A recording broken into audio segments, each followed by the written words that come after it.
entertainment was actually entertaining? When comedy was about being funny, movies were about telling great stories, and you didn't need a political lecture every time you hit play. Great entertainment still exists, it's just getting harder to find. Even the biggest streaming platforms leave audiences disappointed. That's why there's Studio TST, pure entertainment, real comedy, independent films, bold creators, movies, comedy, music, and more, and the home of fearless sketch comedy. That show tonight, entertainment the way you want it. Funny, creative, unapologetic, and agenda-free. Studio TST, the future of entertainment starts here. Join Studio TST today for just $5 a month. Hello, friends. Do you have a moment so that we may discuss our Lord and Savior Minarchy? No, seriously, I'm just kidding. Hi, my name's Rick Robinson. I am the general manager of KLRNradio.com. We are probably the largest independent podcast network that you've never heard of. We have a little bit of everything, and by that, what I mean to tell you is we have news, pop culture, special events, conspiratainment, true crime, mental health shows, drama productions, and pretty much everything in between. So if you're looking for a new podcast home to grab a little bit of everything that you love all in one place, come check us out. You can find us on X under @KLRNradio. You can find us on our Rumble and our YouTube channels under the same names. You can also find us at KLRNradio.com and pretty much every podcast catcher known to man. So again, feel free to come check us out anytime you like at KLRNradio. Hi, everyone. This is JJ, the co-founder of Good Pods. If you haven't heard of it yet, Good Pods is like Goodreads or Instagram, but for podcasts. It's new, it's social, it's different, and it's growing really fast. There are more than 2 million podcasts, and we know that it is impossible to figure out what to listen to. On Good Pods, you follow your friends and podcasters to see what they like. That is the #1 way to discover new shows and episodes. You can find Good Pods on the web or download the app. Happy listening. KLRN Radio has advertising rates available. We have rates to fit almost any budget. Contact us at advertising@klrnradio.com.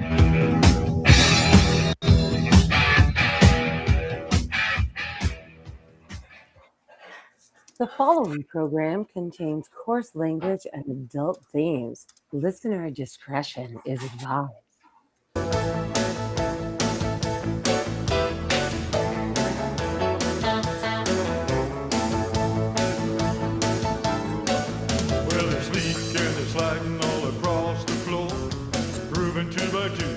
Stomping for some more. That's when my eyes catch you and my heart begins to sing.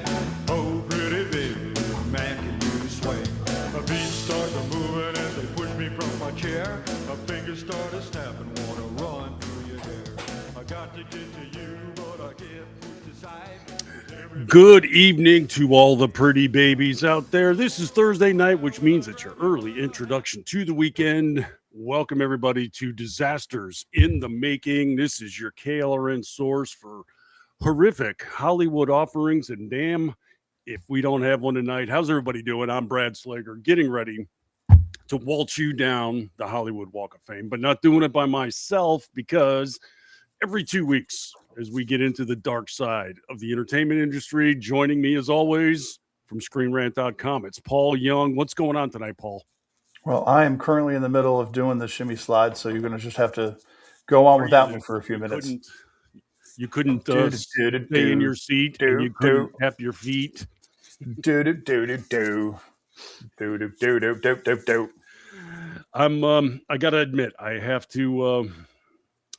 I'm kind of vibrating in my chair right now. I'm a bit excited for tonight.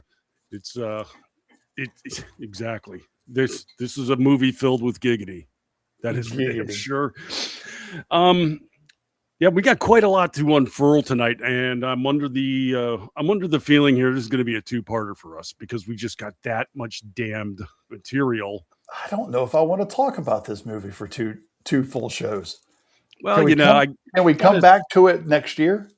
I'll say this, Paul. I mean, I can understand your trepidation and your sympathies, and I can only just say tough crap. I won't lie. When I was watching this movie, it felt like I was watching 2 movies worth of time. It was just I kept pausing it to see how much time was left, and it felt like it was going backwards.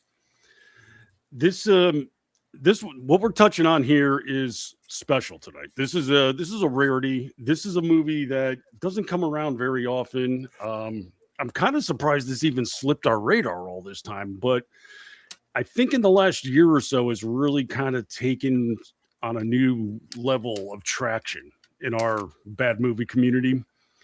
So I don't feel that bad about it. It just seems like all of a sudden everybody's noticing this, and it's worthwhile. It is so worthwhile, to the extent that something of an announcement take place here is that Paul and I were kicking around earlier, and we're going to kind of go with a theme here for the summer, as we're going to start establishing our Mount Rushmore of bad movies.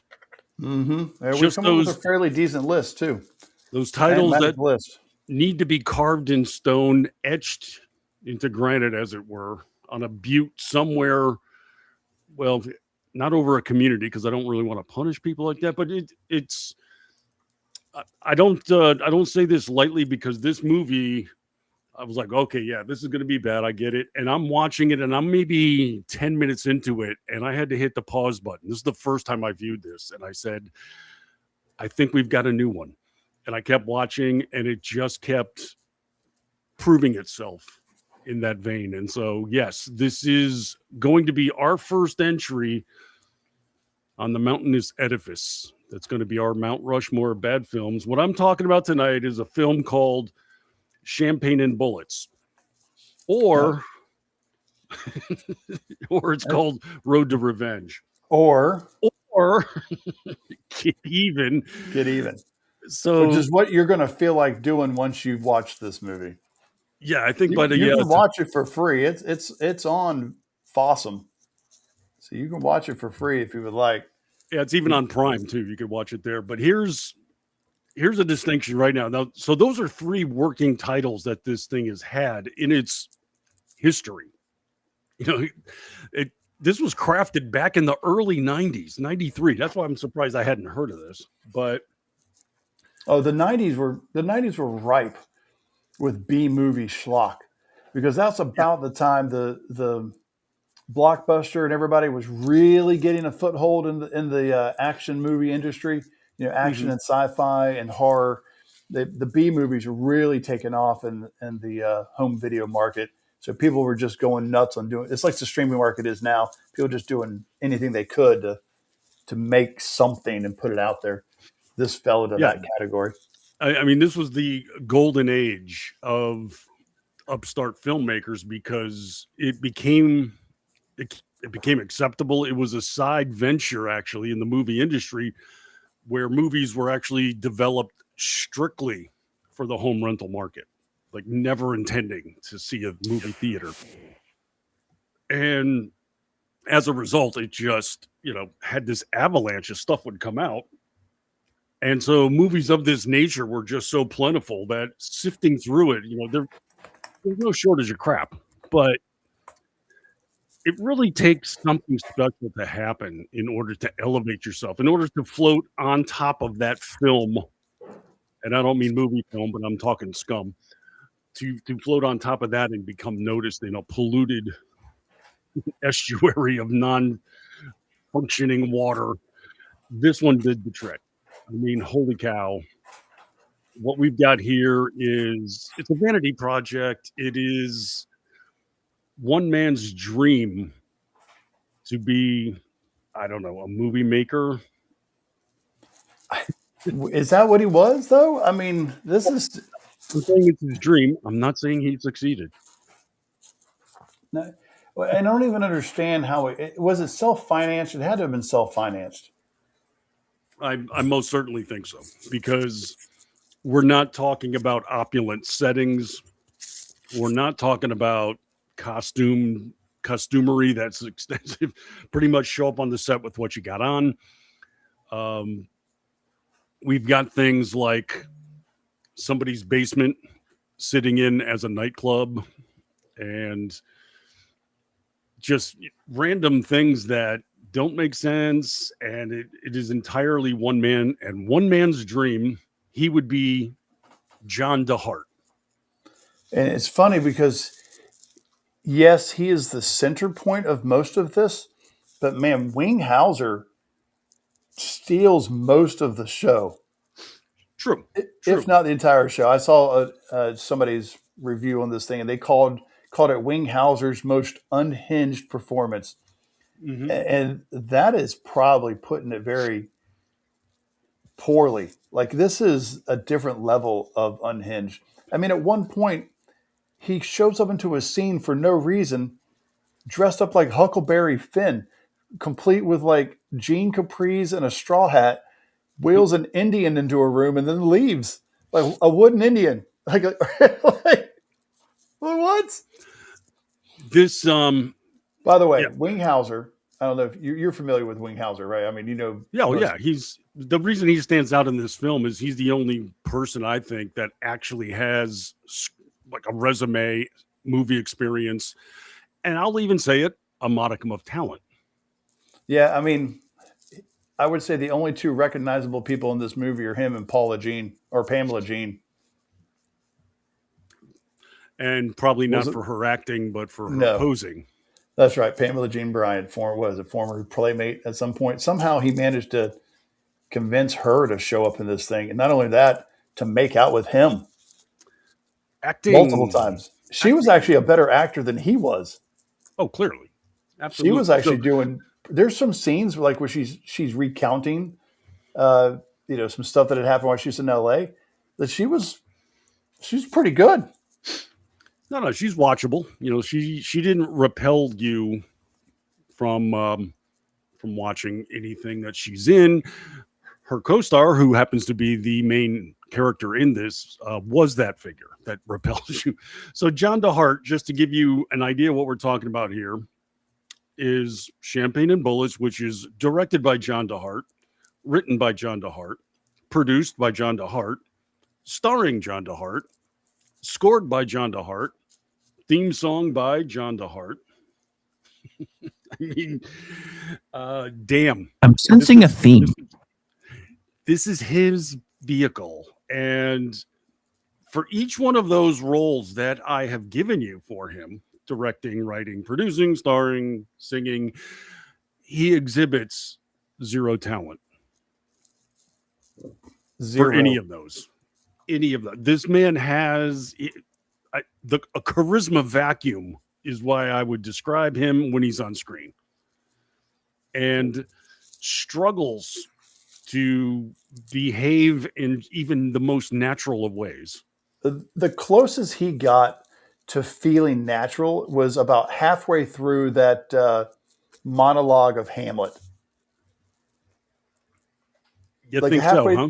Yeah, halfway through it, he actually when he actually starts like projecting his voice and raising his hand and to me or not to me, that is the question. And I'm like, the other question is, why am I watching this movie? And I blame Brad. We're definitely going to hit that scene. Trust me on that. But that might be the most energetic he becomes throughout the whole film. I don't know if his energy level ever changes from that. Okay, but in that scene, it's like he was taking a Xanax smoothie before every scene. The needle moved in that scene from 0 to 1. Okay, let's not oversell this. Okay, but it did move, and I did in my research. This it really hasn't been confirmed. It was more of like sideways venture, like kind of people heard this while on the set or something. But he at one point. It said that he might have been injured, like his back hurt or something, and he was on painkillers. And like the singing scene was when that was taking place. So when you see him trying to dance on stage and everything from the waist up is not really moving, that would be why. He was not only in pain, but borderline catatonic. Yes, this is the director and actor at the same time. It is that kind of film. It is magic on behold. So, as I mentioned at the start, we've got 3 different titles for this. Champagne and Bullets, Road to Revenge, and Get Even. Now, these are not only working titles, however, they're also the 3 different versions of this movie that have come out. Yeah, they kept putting out different versions because the first one cut out all the sex and not, I don't know necessarily the violence, but it cut it all down. There's a sexual assault scene that makes 0 sense, by the way. It plays in no part of the story. He just filmed it. He's not even in it. It's really weird. And they added that. So the first cut was 75 minutes. The next cut was 99 minutes. And then the last cut was an hour and 45 minutes long or something like that. I haven't seen all the versions of it. So one of them, I believe it's Champagne and Bullets, is the fuller cut. And this is the one that has copious amounts of gratuitous nudity.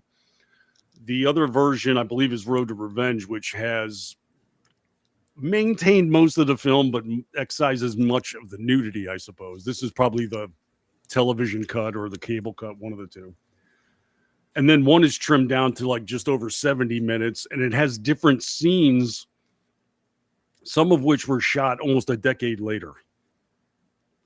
That would be the Get Even, and I haven't seen that version yet. So, yeah, only one I watched was Champagne and Bullets. I watched the one on Prime. So okay. Whatever version. Did you watch the Fossum version? Yeah, that's the one I saw. So that was the full. I'll just say it, the full skin cut. I mean, there's the one I saw, and we'll get into it. But I mean, pretty much any scene with any female is going to involve breasts. That's just the case. Except for Cindy's mom, who just stands around wearing a wig the whole time. Right. She doesn't get naked, but there's naked women in scenes that she's in, so it still counts. I think the only person, the nun, the only female was the nun in the hospital, but I haven't seen the other cemetery. Cuts. It could very well be that she got naked in one of the other versions. So don't put it past John DeHart to go there. Well, yeah, maybe. I was trying to look it up. It's like, okay, so Vinegar Syndrome did the re-edit. They did the re-edit called the Get Even cut. So they did that one. And then the first version is 10 minutes shorter. And the 2007, the Get Even version, or Road to Revenge version, was substantially edited and added the erotic scenes. Though they removed the sexual assault, they added the sexual assault for the final Get Even version. Uh-huh. So we must have watched the Get Even version. It's possible. Yeah, because even when you search for this through the streaming services, if you put up Champagne and Bullets, sometimes it'll pull up the Get Even, or it'll offer you the other streaming services with Road to Revenge or such. So, yeah, even pinning down which you saw could be difficult. But it is... whichever one you do get, you're going to just luxuriate in what we're talking about. So yeah, you may not see as many nipples in one version. You may get I think one of them I heard even has a trained poodle that steals scenes that wasn't in the one I saw. Yeah, I saw that too. And I think that's the final cut they added a scene where he's practicing martial arts. I read that somewhere. I sent that to you as a text. He's practicing martial arts and feeding his pet poodle. That one of the cuts has that in there, and I didn't see that, so I'm guessing. I'm thinking those are the pickup scenes from a decade later. I mean, okay, here it is. Champagne and Bullets was the original 1993 cut. Mm-hmm. Road to Revenge, that cut had the most sex and nudity, but the shortened a bunch of scenes for pacing, and it ran 75 minutes.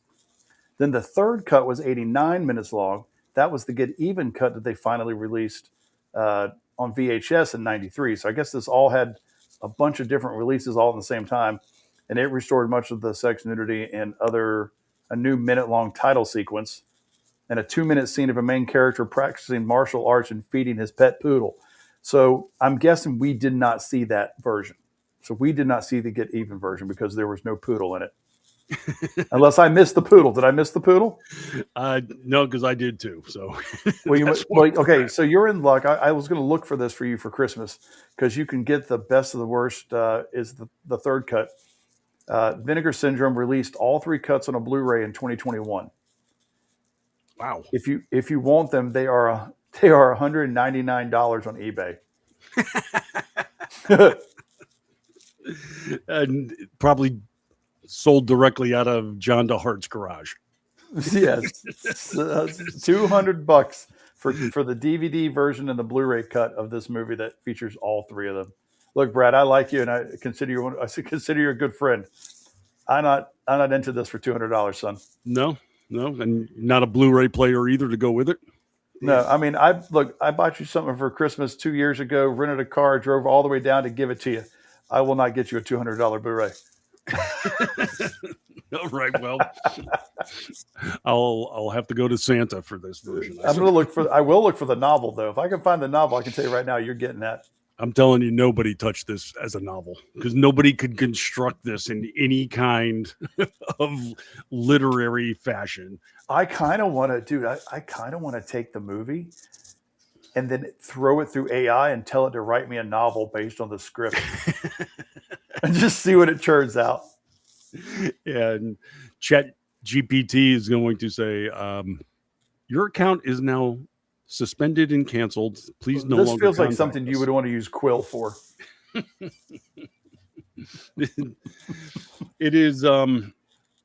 This is such a disjointed narrative on a shoestring budget by an untalented individual with a cast of novices and the only person who knows how to perform doing whatever the hell he feels like.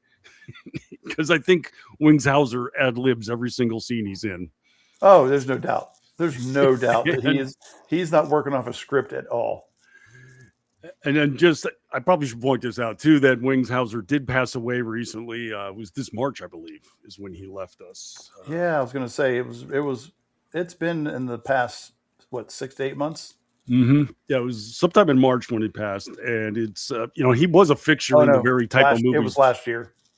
Oh, it was 25? Yeah. Oh, okay. You know what? Now it makes sense. The article I read was probably from last year. So that would, okay. I will say that if we ever get a chance to talk about another Wings Hauser movie, and this is one that I remember watching the trailer for, and I didn't get to write the review, but I wanted to, was Rubber. About the haunted killer tire in the desert. Have you seen that? Yes. We could easily discuss that movie during Halloween at any point in time. Robert the Tire. Right. This is one of the movies that was based on, I think it was either a gag trailer or it was seen in another movie, but set up as a trailer for somebody to watch in that movie. Like it developed that way. It's kind of like Hobo with a Shotgun. Yes, I know that's a great movie.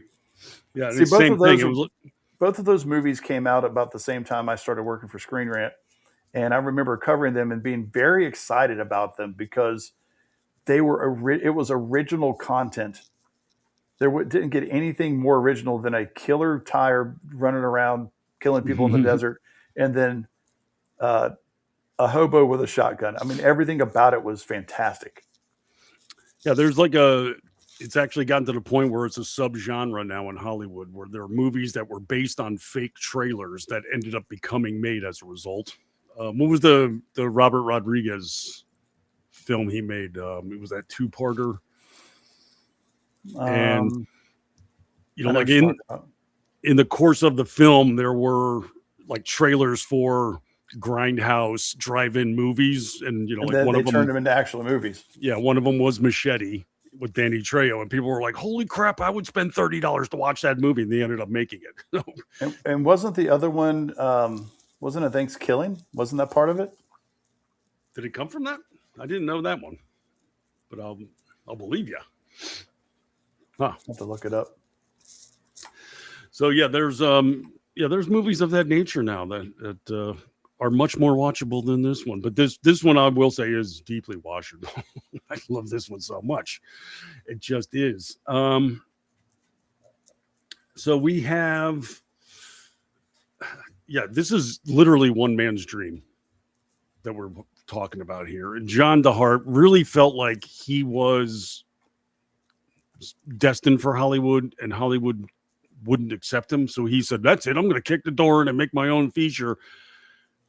And this movie basically proved to everybody that they were correct all along. And this is not to dump on John DeHart. It's just, he was this brash and bold about it, and it just didn't work. And this is a guy that personally is, well, no, I can't go there either. A wannabe Renaissance man, because he wanted to get into filmmaking, but he's also a lawyer, and he's also music producer, and he's also, there's a number of things that he has his hands in, and his advertising on his website even says, and he's good at all of them. Yeah, well, if you say so. And it's kind of like this movie where his character is like the preeminent individual of anything. He's a lover. He's the best cop. He's this. And if you don't believe me, just listen to the cast members all saying so, who are saying the lines in the script that he wrote about himself. So that kind of tells you where we're at here. Now, okay, so real quick, I went and I found it. I found it on Screen Rant because I knew I'd seen it before. So in Grindhouse, there were several fake trailers. Machete became a movie. Werewolf Women of the SS. That was a Rob Zombie joint that never took off anywhere. Edgar Wright's Don't. Thanksgiving was Eli Roth, and it did turn into a movie 16 years later. Hobo with a Shotgun was one of the movies that was a fake trailer, and it also turned into a Rutger Hauer movie. So we were pretty close. Yeah.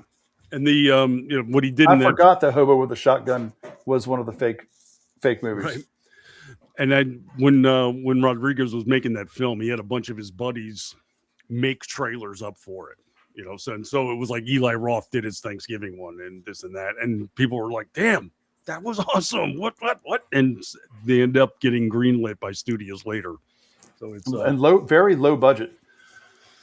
Well, yeah. I mean, we're talking primarily horror, so you didn't really need a significant amount of money.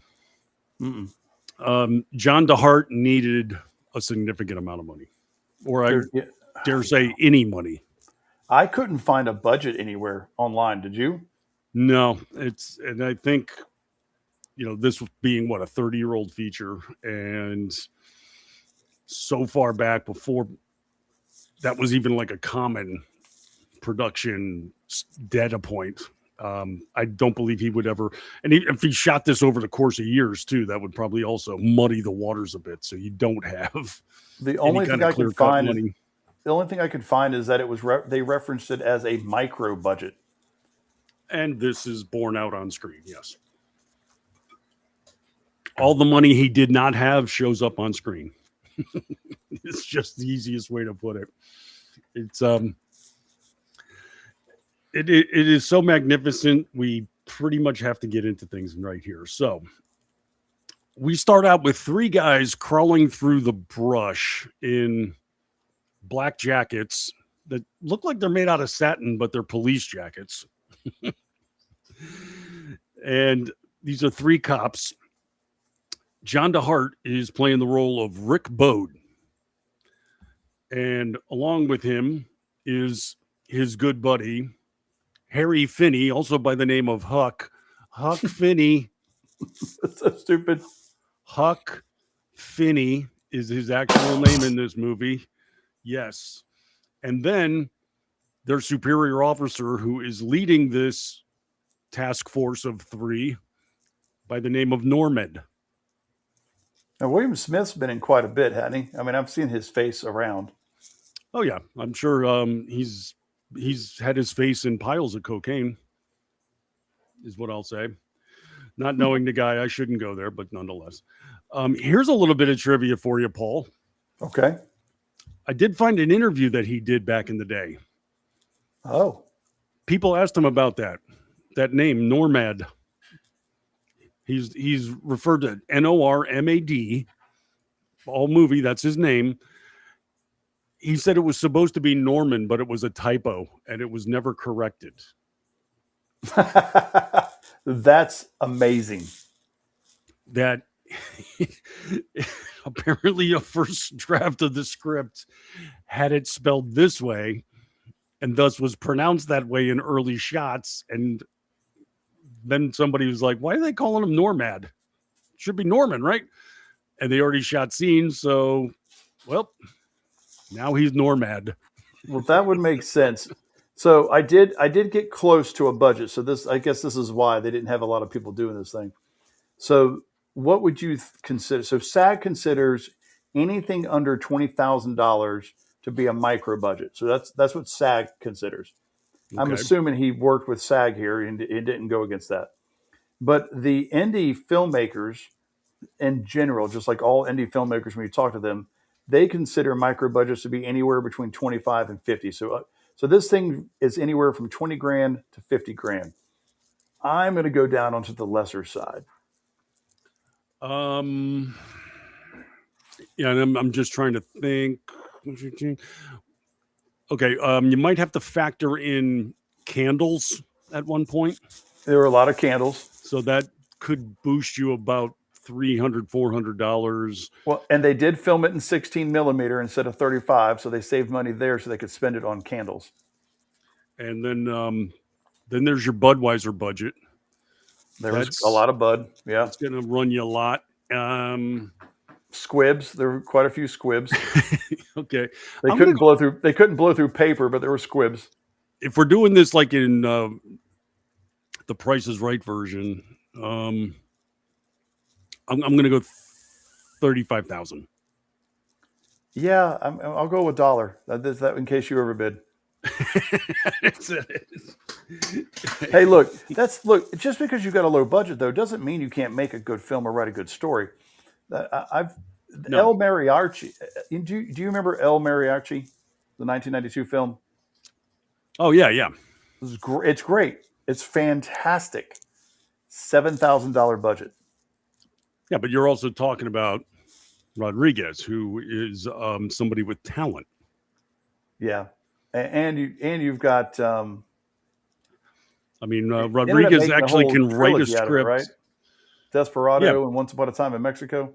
Yeah, once it became a cult hit, then the studio was like, "Holy crap, this guy knows what he's doing, and he can actually write lines that are legible to the human ear, and he's got some skill behind the camera, and he can spell Norman."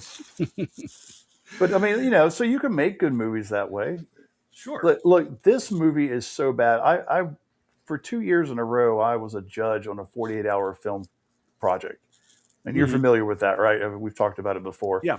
And everybody has 48 hours to write a short movie with a short script and edit it, add special effects, redo the color and the sound if you want to, and then, turn it in. Yeah. I watched several things that were better than this film. There were several submissions that were better than this film. And one of those submissions didn't even get finished. The camera, they dropped the camera and it broke. So they turned in what they had. And the story just stops. They're like, we broke the camera. We couldn't finish. This is what we got. Right. I was like, oh, daggum. That was better than what we watched in Champagne and Bullets.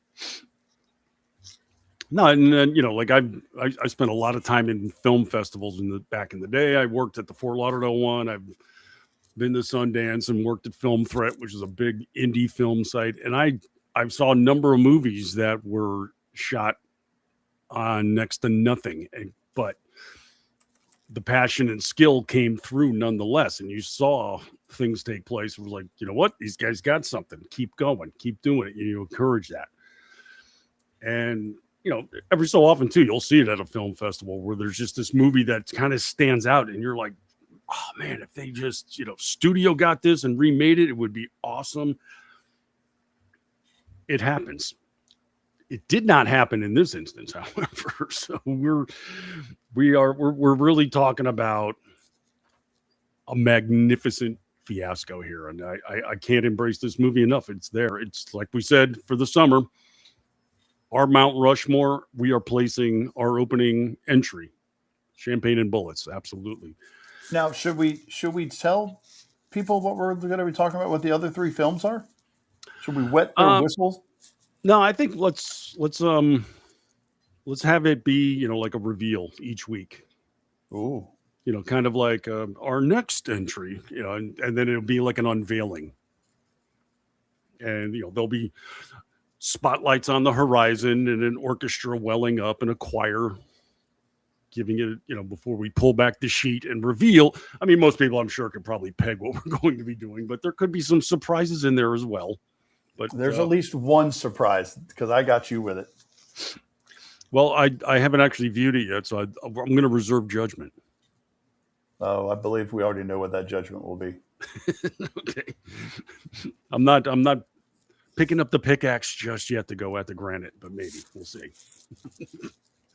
But we're let's get into this thing.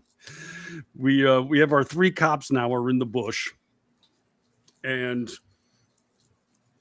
they're coming upon a trailer that's in the middle of nowhere, and it's filled up with a bunch of nobodies who are snorting cocaine and putting them in plastic bags. So the cops are creeping up. Normad, as I said, is the superior officer here, and he directs them by, you go over there, you go over there. And he doesn't move. And, then they said, okay, that's it.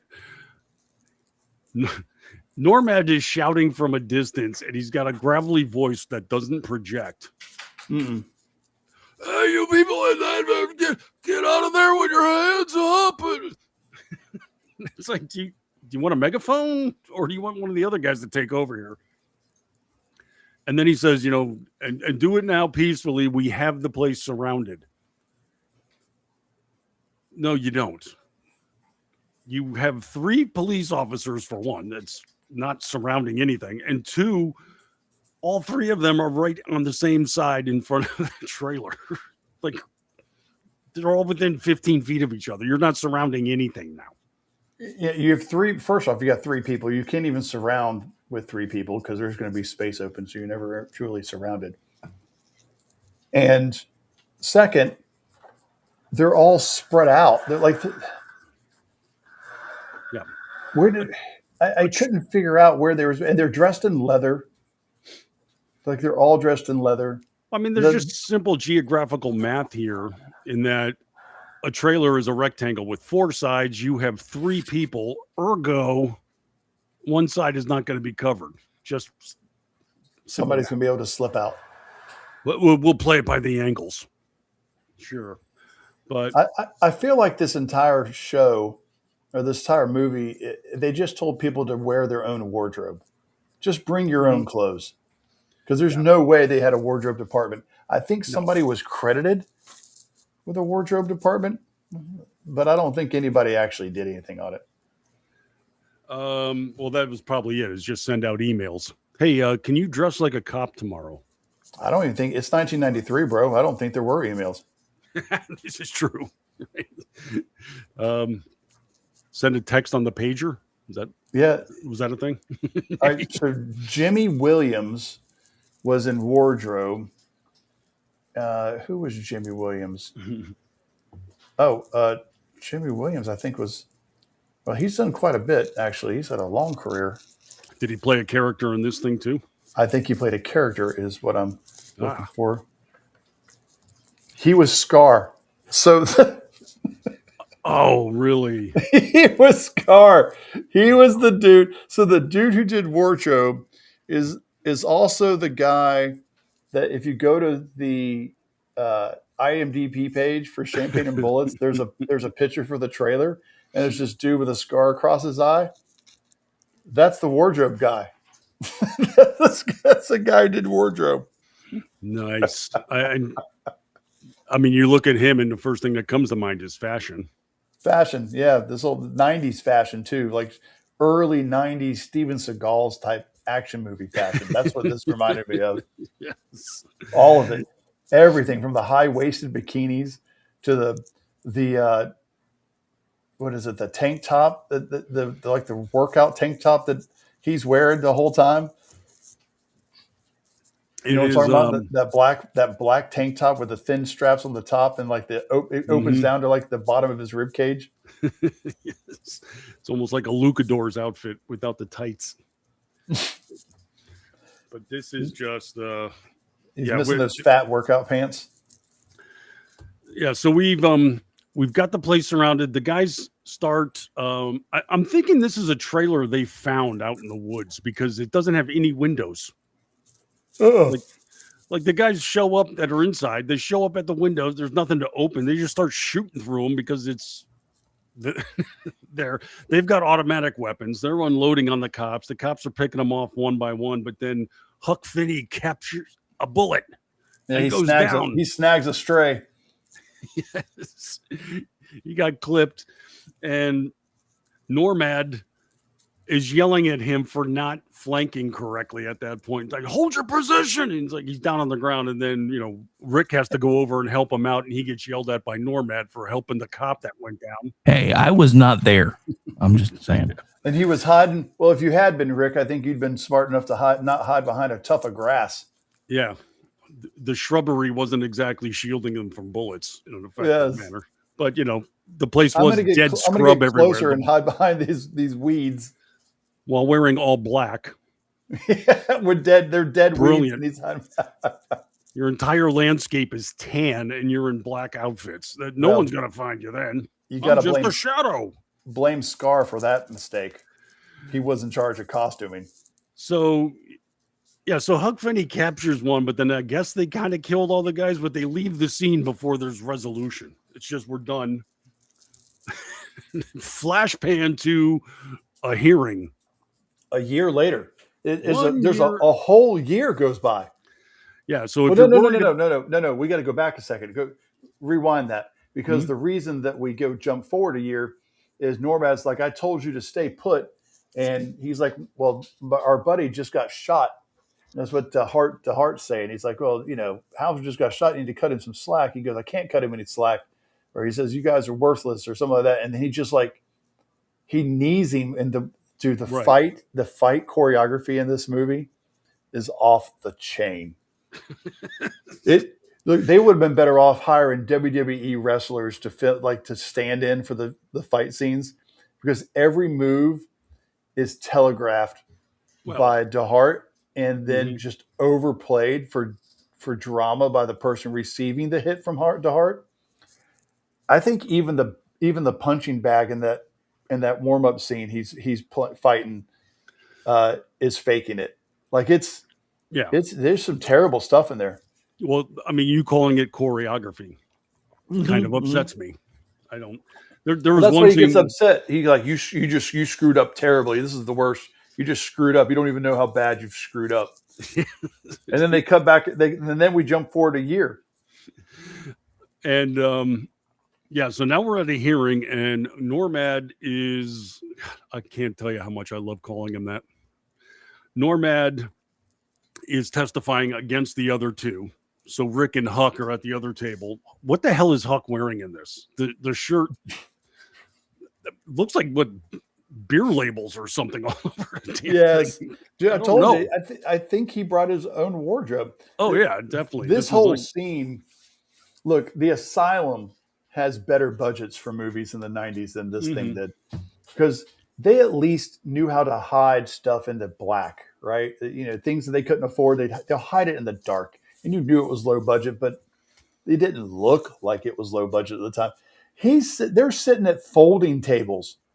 Mm-hmm. Well, that's the thing is if you don't have the budget, you shoot close. Right. They're go not back close. In the 50s, if they're doing a scene like in a cockpit of an airplane that they couldn't afford, they'll have like a swinging steering wheel in front of them and the high back chairs and such, but they don't give you a wide cockpit shot so you can see all the mechanics they don't have.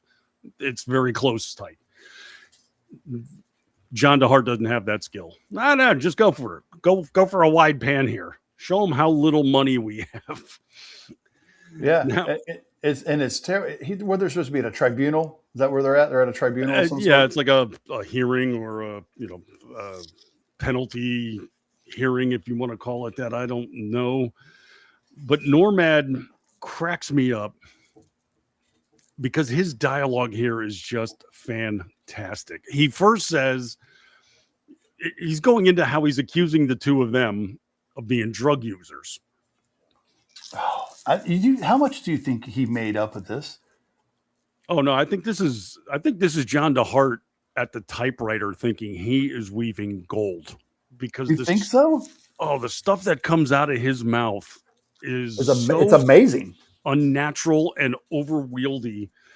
He's describing the two cops. Basically, he's framing them. He's trying to accuse both of them of being drug users on the job. And to the credit of the guy running the hearing, who you can't hear because they don't do audio coverage. The camera is on Normad, but he's talking behind the camera, so you can barely hear him. He's like, "Did you punish them for using drugs?"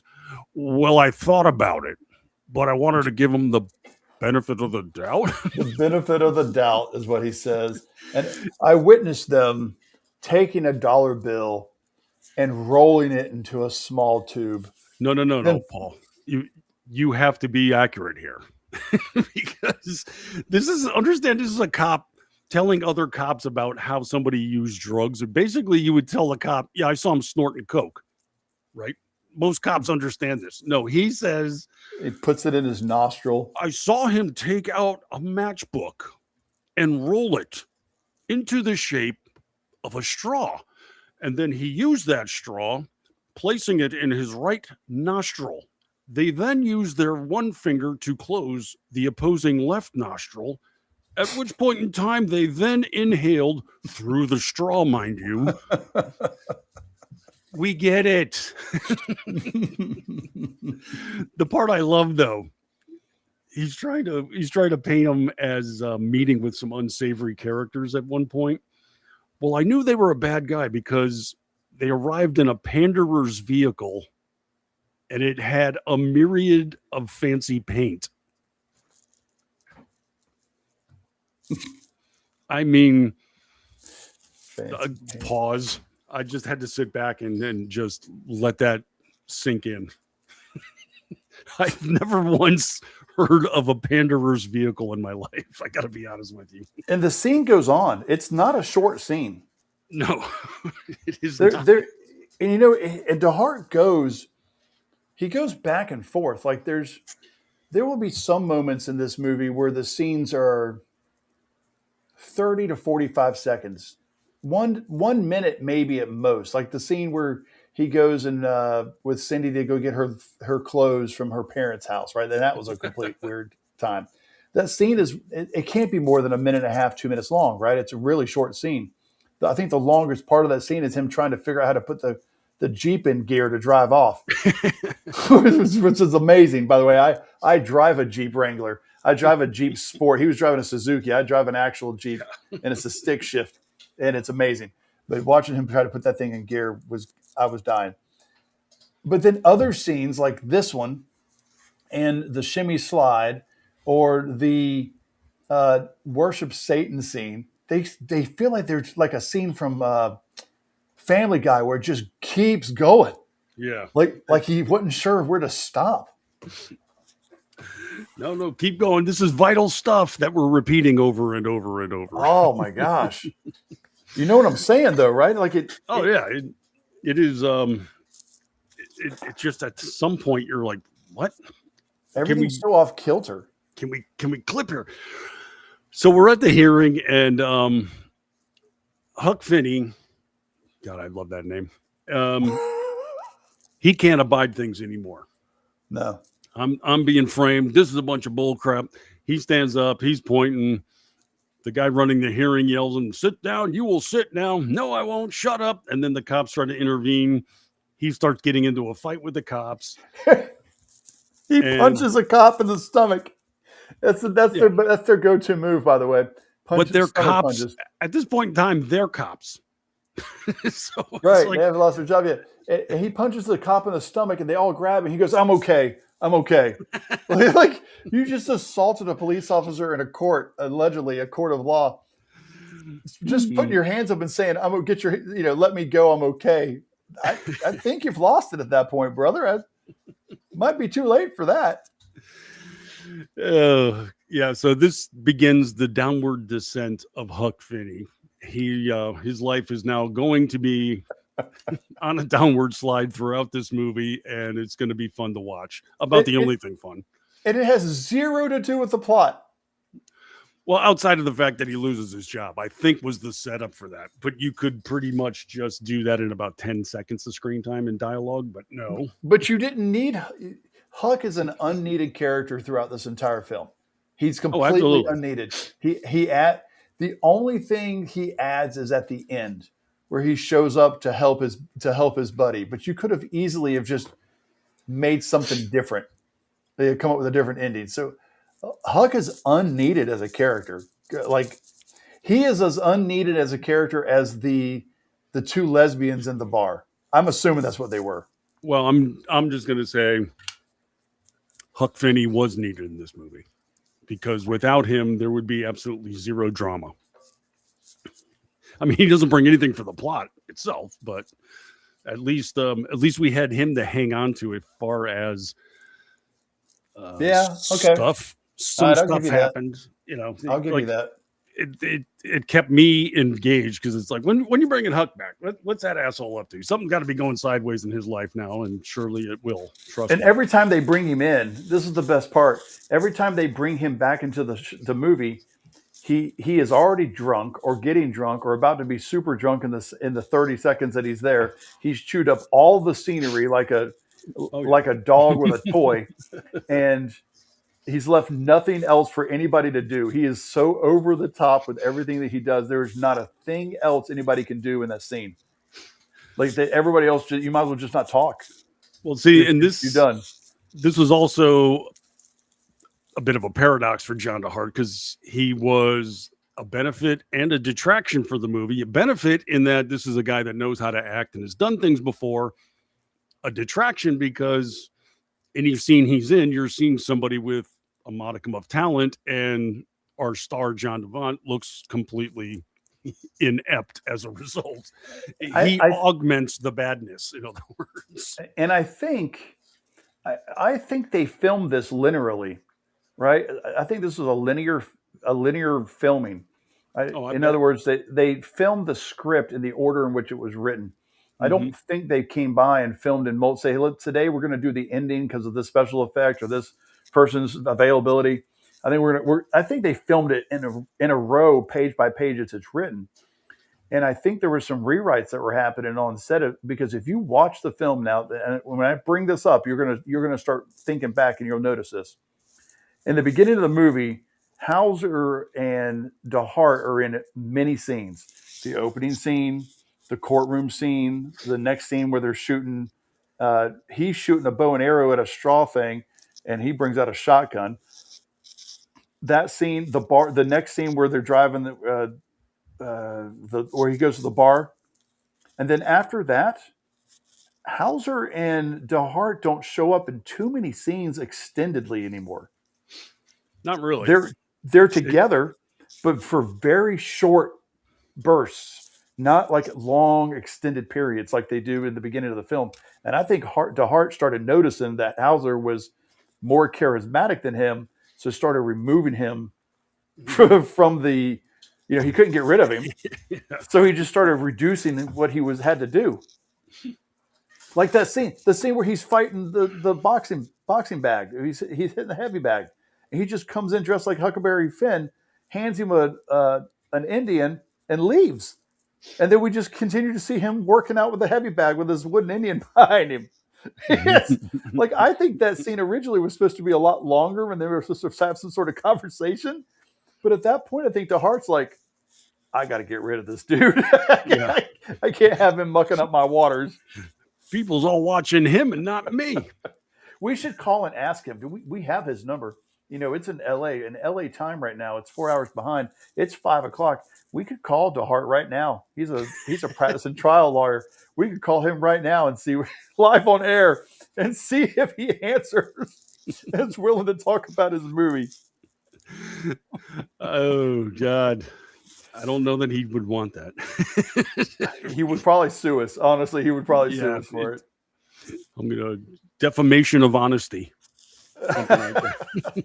That would be amazing, though, if we could pull that off. Rick, if you had a way of patching in phone numbers right now, I would call this man live on air, and we would try to see if we could get him to talk to us. I'm looking at the time here. We're definitely going to be doing a second episode, so maybe for that. Oh, maybe we reach out to him and just say, brother, what were you thinking? Just that scene right after the the hearing, so I guess they lose their jobs. The next thing is they're shooting a target at a hay bale. And he's got a bolt action crossbow, and Hauser's just standing there drinking. Everything in this movie was Bud Light, right? No, it's Bud Light or Budweiser. Like in the apartment, it was Budweiser. It felt like a Pabst kind of film, truthfully. This felt like or a Milwaukee's Best. Or Mad Dog 2020. I felt like some of that should have been in here. But I love that Rick felt the need to explain how targets work. Yeah. He pulls the arrow out and he puts his finger in the hole. He's like, now you see, in the middle is where you actually want to hit. Thank you. He's like 5 feet away from the target when he's shooting it too. And then Wings Hauser or Huck is at the van slugging his Miller Lite. He pulls out a shotgun, doesn't even aim. He just goes blam, hits the center, throws it back in the van, takes his beer back out. He must have been using slugs because there's no spray pattern on the thing. It's a 12 gauge. He's using a 12 gauge, and they've got both of their vehicles parked like bumper to bumper, front to front. Like one of them needs a jump. Well, where were they shooting? I mean, they're like on the side of the road. Yeah, I mean, this looks like as good a spot as any. I mean, I think this thing was filmed in somewhere outside of Los Angeles, right? I mean, I don't think it could have been filmed anywhere else. Yeah. No, it's set in LA for sure. But this scene didn't do anything. Like, I have no idea why that scene is in this movie. It's like a 2-minute scene of them shooting at a target and talking. Nothing was spoken of necessary intent, nothing plot wise. No. Yeah, there is a little something. There's a little something there. Did I miss it? Yeah. It's a setup for the following scene. There is nothing in this script that sets up anything in the future. Everything is for the next scene. That's why I said I think they filmed this linearly. I don't think they filmed it out of sequence because they talk about his job. He's like, oh yeah, he goes, she's always giving you the good work. He's like, well, yeah, we both work for her. Yeah, I work for her. You work for her too. She works for this, and like grabs his nuts or something. And he's like a limo driver. He's like, well, yeah, I got to go pick up all these prom kids tonight and take them to the prom. Oh man, you're so lucky you get to take these prom kids. What the weird thing is, it's like, and this is a big deal, right? This was a big deal back in the late 80s, early 90s. It's like everybody they said was like in high school had nudity in it. Did you ever notice that? But they were all in their 20s. Oh, yeah. Well, but when you think about it, you're like, how pervy are you people? You think that this is what the high schoolers need to be looking at. Well, but that's the scene. That's what this whole scene is to set up the next scene where he's a limo driver. Yeah, and it's like flash cut. It's like, yep, I got to go do that job. And then it's nighttime and he's driving kids in a limo. And you're like, wait, what the hell just happened? So you're not cops anymore. Got it. Okay. Got it. Like, you have to keep up with this movie because it's going to fly that fast. I'm a cop, I think that was I'm the whole shooting point arrows, of it. and I'm a limo. But the dialogue never explained that. It wasn't like, so now that we lost our cop jobs and we're driving a limo, okay, now I'm on board. No, I don't figure things out until we're actually in the limo. So he's driving down the road, got 4 kids in the back of this. It's not even a stretch Cadillac, really. It's like an extended Cadillac. It's probably just like a Ford LTD. I mean, it was a Caddy, but it wasn't, like one long shot you see. I think that's a limo, but it looked like really the trunk was longer because the 4 of them are crammed in the back seat, just like shoulder to shoulder and such. And they're partying and they're throwing stuff at them and joking around. And one girl, for no reason, lowers her top because, of course, for no reason. Going to the prom, time to get naked. And I couldn't tell if they were going to the prom or from the prom. Yeah, it wouldn't matter either way. But I love the fact that then they said, we have to pull over and go to the bathroom. We, all four, had not like, John's going to go take a whiz. Oh, crap, John, all the time. No, all four of them get out and crawl into the woods. And Rick at this point has had enough. He's done with these kids, these damn kids. And he decides to drive off, leave them there. And I'm going to give it to you, Paul. Because they had to piss. But the sign off. Oh, the line. Oh my gosh. What did he say? He leans out the window and says, "Adiosi, Bella Lugosi." That's right. That's right. Because I texted you while I was watching it. I just said, "Adiosi, Bella Lugosi." You're like, I'm going to. I texted you that, and you went, "I'm going to need some context." I'm like, "Oh, you'll figure it out." Well, no, you know what? I was in the process. This was the very first time I watched it, and I didn't pick that up. I think I was getting a beer and coming back when he did the sign off, so I missed the line. And you sent that to me, and I was like, "Wrong number? What's going on here, Paul?" And he tipped me to it. So I went back and went, "Oh, there's the gold." Adiosi, Bella Lugosi. I'm going to get that on somebody. I'm going to steal Somebody that. on Etsy needs to put that onto a T-shirt.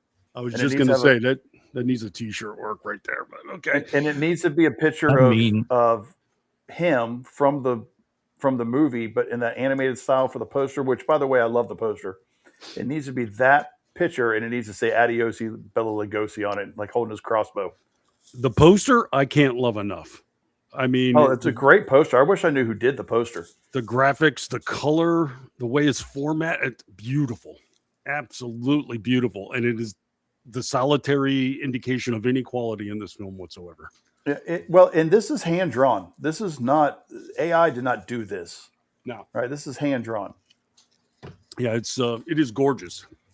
I wish we could find somebody to give credit for, because it's one of my favorite posters. It honestly captures the whole movie. The only part of the movie it doesn't capture, which doesn't make sense, are the palm trees.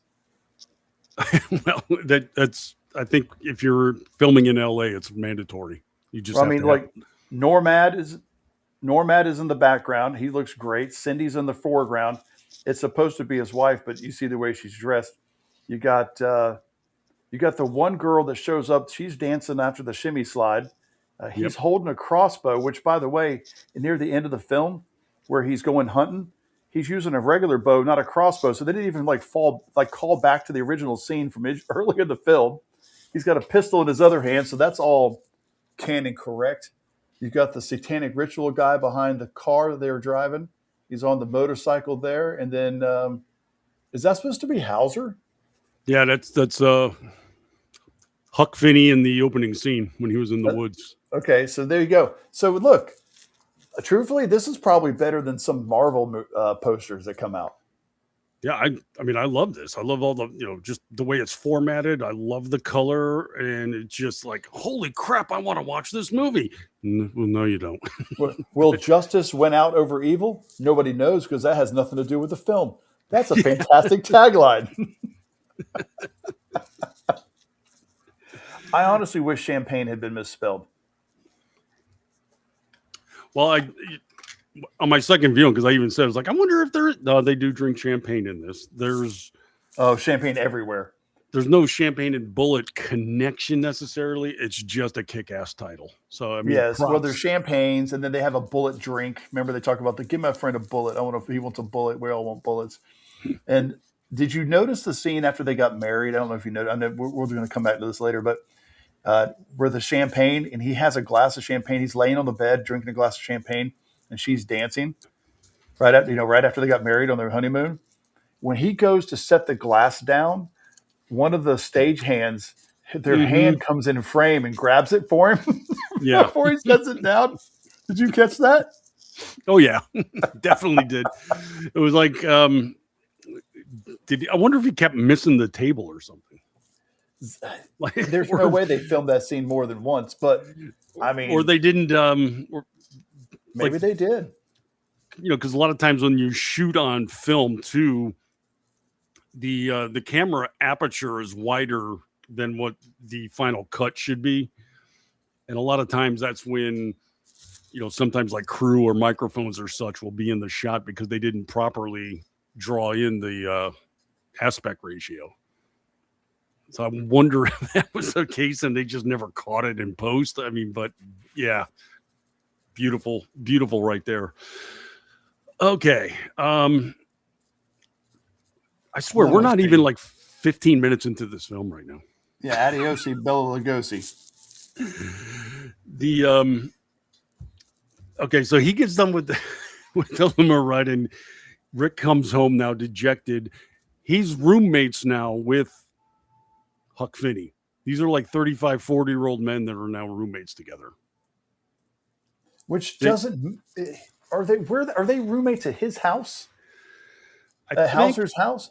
I mean, I never figured that out because later in the film, Hauser has his own home. Well, no, I think it's Rick's place because we, scenes coming up, we hear about how Finney lost his wife and yada yada, and then he lost his job, and now Rick's gonna move out with the broad, and I'm gonna lose. I can't pay rent, and I think, I don't know, and. Yeah, I'm not sure whose place it is because that there's that whole scene with his ex-wife, and he's like, "Oh, this is my house." I can't afford to live here and pay you alimony at the same time. So. But right before Rick comes home, we're in the apartment. Huck Finney is there in a cowboy hat, ironing his jeans, like a real cowboy. He's got the iron out. Did you catch this, though? He doesn't use starch. He pours his beer on his jeans and then irons over it. I didn't catch that part. So he's sitting here moving the iron. Tilts the can over the denim and then goes over it. And I wish Hauser were still alive so we could talk to him about this movie. And then while he's watching I think a reality program or something, he keeps turning over his shoulder and talking to the Indian mannequin that I don't know why it's in this film. It's never explained. I rewound it a couple of times to think maybe he talks to it. He says some things to it. And I'm like, maybe it came from somewhere like his father or, it came with the house or he found it when he was drunk. There's nothing, no explanation. I guarantee you Hauser just showed up on set with that thing one day and went, "This is my new buddy.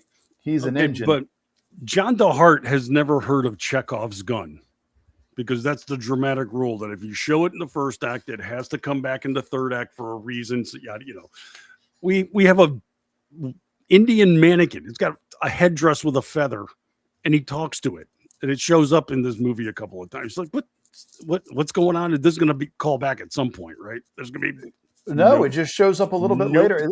It's in the movie 3 times. Yeah, and for no reason, reason. And it's not like they're always in that room and you see the Indian in the background. It shows up in alternate locations throughout the film. He carries it with him.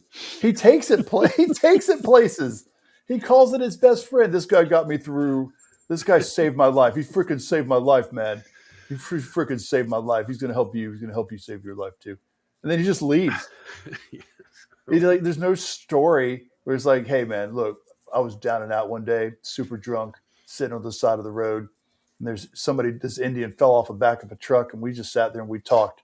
He goes, "You listen to everything I said. Now I understand he's not real, but to me, in my mind at that time, he was real. And I was able to work some things out. Now I know my life ain't going to get back together, but I didn't end it that night. I took my Indian and we went back to the room and he's been my best buddy ever since. And I think it's going to help you if you need to talk to him too." Nothing. There's nothing like that. I think Hauser just showed up to the film set with an Indian and he's too scary. Nobody wanted to tell him, "Don't bring that Indian on set." And he just started doing what he wanted to with it. I have no idea.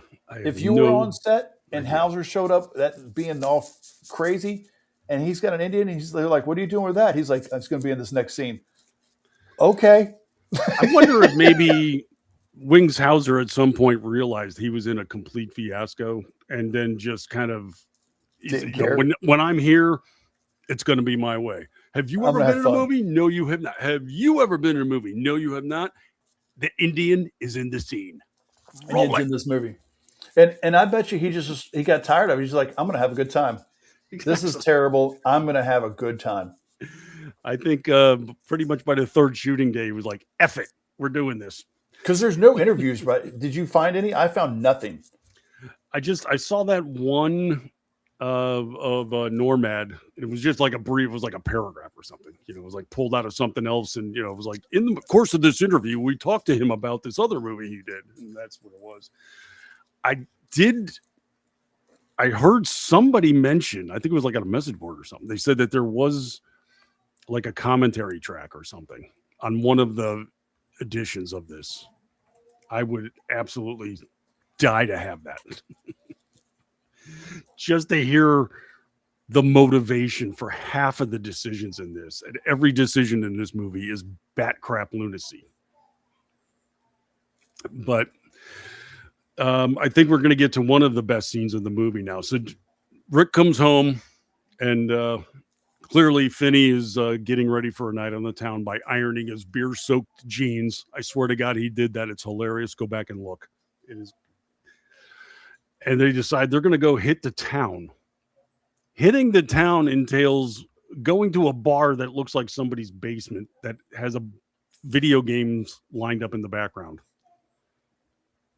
Like the bar itself, we don't actually get to see. We see them. Those are some great games, by the way. I went and looked them up. Oh, there's some of those classics, games are though. expensive. Yeah, they're Jump Bug is hard. Good luck finding one now. Can't say I've even heard of that one. Oh yeah, I used to play. It's a classic arcade game from the '80s, like classic quarter eater. Well, he's they walk into this place and they're all decked out, jeans, long sleeve shirts, cowboy hats. Other people come in dressed attired as well. This is a country bar in Los Angeles. I mean, I had to check myself a couple times. Like, is this Austin or it's LA? Okay, we're in LA. The cowboy bar in LA. Strip bar, right? Country karaoke strip bar is what I called it. Sure. They get there and there's a saucy blonde, comely looking lass. This is Rick's ex. And they are somewhat, they're, I don't know, kind of awkward with each other, but he's trying to reconnect with her. And, she's like, so what have you been up to? Now, I mean, if you want to win favor with a woman, I don't think anything is going to get her attention better than, well, I'm not a cop anymore. Like, I'm unemployed and drive a limo on the side as a hustle. Well, what happened? He's like, I don't know, quit, got fired. What's the difference? Kind of a difference. I mean, just didn't feel like being a cop anymore, or did you shoot up a mall full of children? I mean, there could be a difference there. There's more questions here, but she doesn't have them. So they're kind of talking. Finney is doing pretty well with his woman, it seemed like. All right. And then everybody comes to the same conclusion. You got to get up there and sing, Rick. Come on. We all want to hear you sing, Rick. Let me just tell you, and you heard the opening. This movie is making me feel attacked, just so you know. Okay. All right. Look here. Before we get into the shimmy slide, I did find an interview. He did an interview about this movie in 2016 with the Bristol Bad Film Club out of the UK. So he actually filmed it. Oh, wow. His original script was 16 pages long. And and he just kept adding to it. So this movie just morphed as he was writing it. They just started shooting. He had 16 pages. They started shooting, and then he just kept adding to it as they went. That's not a script. That's an outline. Gonna do this. Gonna do this. Gonna go there. Gonna see her. She takes her top off. I'm gonna go there. And so, according to him, we watched the Road to Revenge version. All right, so we've watched the Road to Revenge version. The Get Even version, according to him, is the one that, in quotes, sets the foundation for the martial arts process and some more comic relief with my beautiful lost soul, Pinky the Black Belt Poodle. I want to see Pinky the Black Belt Poodle. Wow. So that's the Get Even version. We have to watch it. So he says that I got a number of things in Champagne and Bullets that you're never going to see unless you find a copy of the film on VCR. So the persons that we saw is going to be the ones that weren't available or available after the VHS version. And then if you get the $200 Blu-ray, you can go and get all three versions. That's how you're going to find it. So that's the one with all the gold. Okay. Right. And apparently the original version had a much longer satanic scene in it where babies sacrificing. A longer one? Jeez. It was longer. Yeah, he goes, they made me cut it down because they wanted the Disneyland version.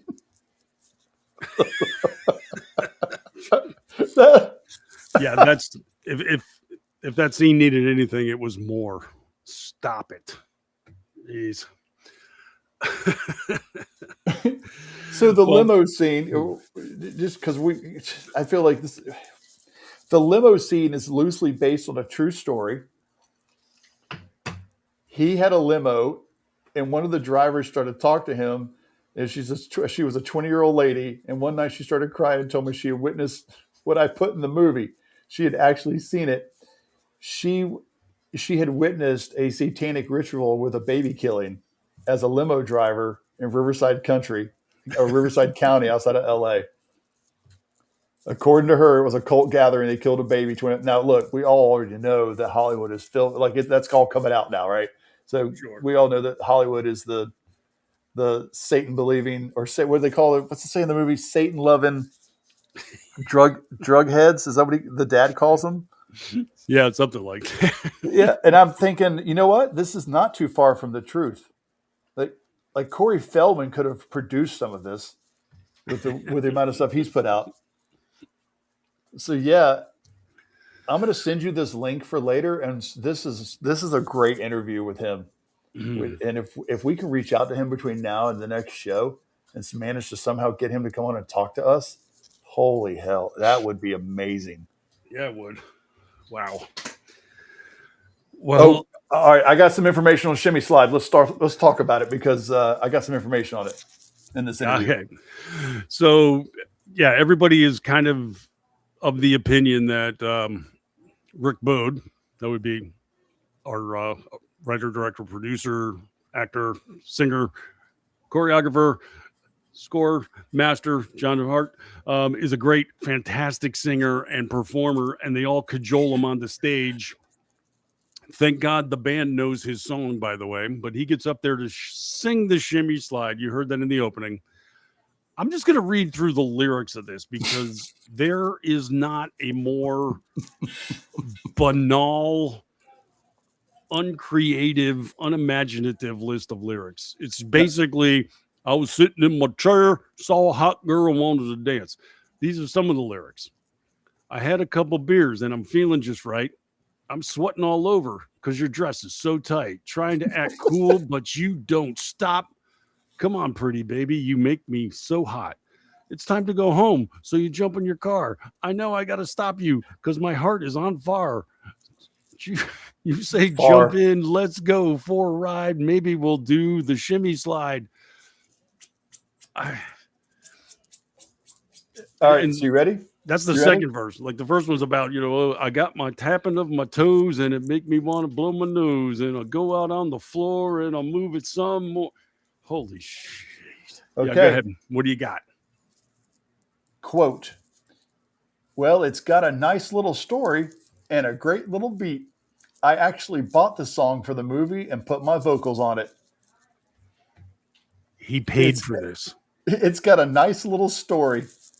And I bought it. I bought the song for the movie.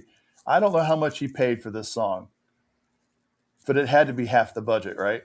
Well, I was just going to say my budget prediction has gone from $35,000 to now $35,600. And while he's singing, and they sing the whole song. It's every syllable, every note is played and sung, and he is staring straight at the camera like a dachshund. No, he's not, Paul. He's staring at the cue cards with the lyrics on them. Oh, that's got to be what he was doing. I watched it a second time because it looked like he's almost paralyzed or something. Like I said, he was hopped up on drugs, I think, because of the painkillers. Right. But he's up there and he's kind of moving and swaying a bit, but his head is pinned in one direction. And then he cuts to the other side because he's looking at the other cue cards for the lyrics. And he doesn't blink. He barely moves from the waist up because he's definitely reading what he's singing, as I just read to you, with the exact same intonation, by the way. What I just read is him singing. Well, he said, so you did. So the interviewer says, you didn't write the Shimmy Slide? And he says, no, I didn't. So, of the other songs, such as Duet, I had a hand in writing those songs, but the Shimmy Slide, I bought it. It's mine. I own it. It's my copyright, and it was specifically designed for that scene. That song is specifically designed for the scene. And so, translation, my nephew wrote it for me. So in the scene, while he's singing, it's the camera's panning around to different people in the audience, I guess. I don't know what else to call them, the bar goers. And there's like this, I guess the two party girls, I mean, they're dressed very early 90s. I mean, they look like they just jumped off the set of Friends, is what it looks like. And they look like they're having a good time. Then was there a black couple in the front row too? And they were all tapping their toes and stuff. And then 4 people get up and in what appears to be no space decide to start line dancing like they're boot scoot boogie, like it was a Billy Ray Cyrus concert. Because this toe tapper cannot keep people in the seats. So here's the thing. They hired some people to put the dance together. They weren't friends. We had 100 people around. Someone knew someone else, so that person choreographed the Shimmy Slide. Just some random dude just choreographed it on the spot. Well, you can't beat the price. So how long do you think it took them to film this movie? Because I've got the answer in his own words right here. The whole movie? I'm going to be generous and say 3 weeks. That's not bad. 20 days. Ooh. 20 days where you were off by a day. Okay. Yeah, that tracks. Definitely tracks. But this this song is painful. It's ponderous. So of course it goes on for about 5 minutes of screen time because he sings the verses. There's a musical interlude, at which point in time 4 heavies come walking in the place, 3 of which are dressed in Western attire, and 1 is a very short, swarthy, middle-aged Italian dude with about a 10 to 11-inch scar across his eye. Yeah, his name is Scar. It kind of runs from the jawline up to a point above his eyebrow, just to give you an idea. And he's famous for wardrobe, don't you know? I've heard. So they come in and they start harassing the blonde that Rick was trying to reconnect with. Apparently there's a backstory there that they hint at. That's kind of ominous. And this is while Rick is not singing because of the instrumental taking place, at which point in time he doesn't think of stepping off the stage maybe and interrupting what's going on because they're harassing her. And they're like, that's it, I'm sick of you assholes. I'm getting up and moving. So that happens. He finishes up with the final phrase of the song and gets done with the Shimmy Slide, thankfully. Thank God we're done with the song. No, we're not. Because now an instrumental version of said song goes on as a semi-comely woman gets up on stage and promptly begins stripping. Because we haven't had a naked woman in the movie for about 5 minutes. We need to have one. So she's up there doing this striptease, and we cut to the 2 girls at the table Paul just mentioned. One's got a cowboy hat and the other is very short and very, very bitchy. Yes. She goes, I can't believe this place. This is not acceptable. This is not. She goes, I was just at your house last weekend. This isn't no worse than what you had going on there. Well, the short one says, I'm so grossed out by this. It's disgusting. Meanwhile, she's staring at the woman with her eyes wide open and can't take her face off of her. I am so disgusted. This is gross. I can't stand to stop looking at this for another 10 minutes. I can't. And then her friend, she says, what is it? It was like Sunday school compared to what I saw in your apartment last Friday night. So her friend just called her a whore. And really more of a slut than anything else. Yeah. And her response to that is, okay, that was in private residence and this is a public place. So, right. And then she goes to the bar and asks the bartender, do you have a phone? She says yes, and hands her it's a kitchen wall phone. You remember those old school types of phones for you listeners that are old enough to remember. They hang on the wall and they had a cord that would reach all the way back to your bedroom, and then you could come back with it. And she just hands her this phone and she pulls it up and starts talking. Two things here, Brad. mm-hmm. The handset wasn't plugged into anything. Yes. And the phone itself wasn't plugged into anything. They just put it up on the counter. This is an early test model of the cordless. Yes. So the little short one's a narc. We've established that now. Her name is Karen. Meanwhile, the blonde, her mother shows up. Mother's got to be about 70 or so. And mother could not be more excited to see a naked woman dancing on stage. I mean, the mother has a whole bunch of things to say later too. Something about, I'm sorry, ma'am, I didn't mean to embarrass you. And she's like, oh, you can't embarrass me. Like he turned the mom into a slut. Oh yeah, mom's all about it. And so she's like, comes up, oh hi, honey. Well, this is fun. Woohoo! Look at this. What's going on? Okay, mom. Glad to see you out of the closet, I guess. I mean, a very mediocre looking woman dancing naked on stage has this woman all lit up. So that's what she's all about. I couldn't find the mom in any of the. It's a mom's name Sherry? Well, this is where I'm leaning. I think it's her grandmother. No, because we have a scene later on where she goes to the house of her parents to collect her clothes, remember? Right. Oh yeah. So this old broad's got to be Graham. Well, that doesn't make sense. Oh, that's what has you confused about this movie, Paul? That's what doesn't make sense? No. That is her mom. That's her mom because the lady at the house is her stepmom. Because she said that's what you made. That's how you ran mom off too. Is you forced everything on me, and so that's why mom left. I missed that little dramatic interlude. I got to be honest. Okay.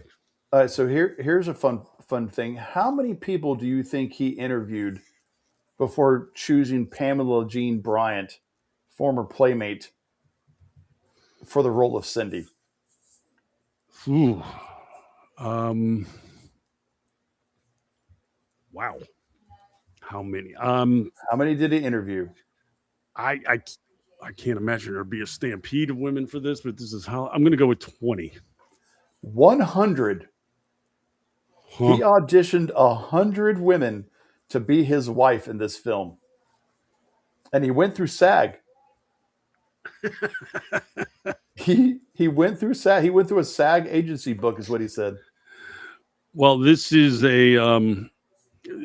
clearly, as we established, a vanity project for him, but one of the driving forces for this movie was to get broads naked on camera with him.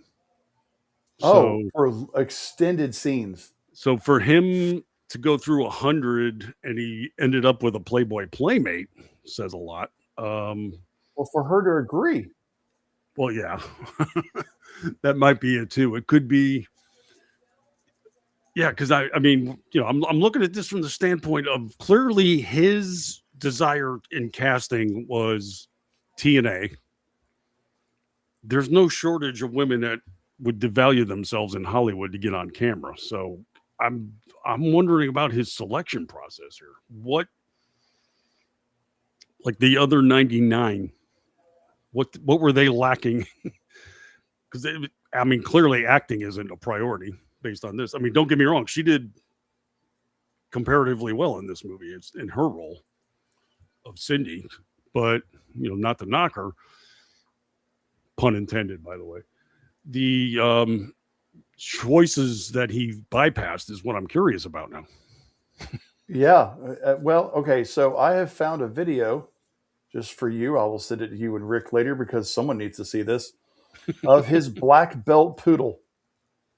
Oh, you found a clip of that? He has a YouTube video. Yeah, I guess they back in 2013. I guess they did a CinemaCon or something. The Cine family did a sold out screening in LA, and he brought some. That's what it said. He brought some people with him, and he brought some videos. And one of them is of his poodle, Pinky, and she's wearing a black belt.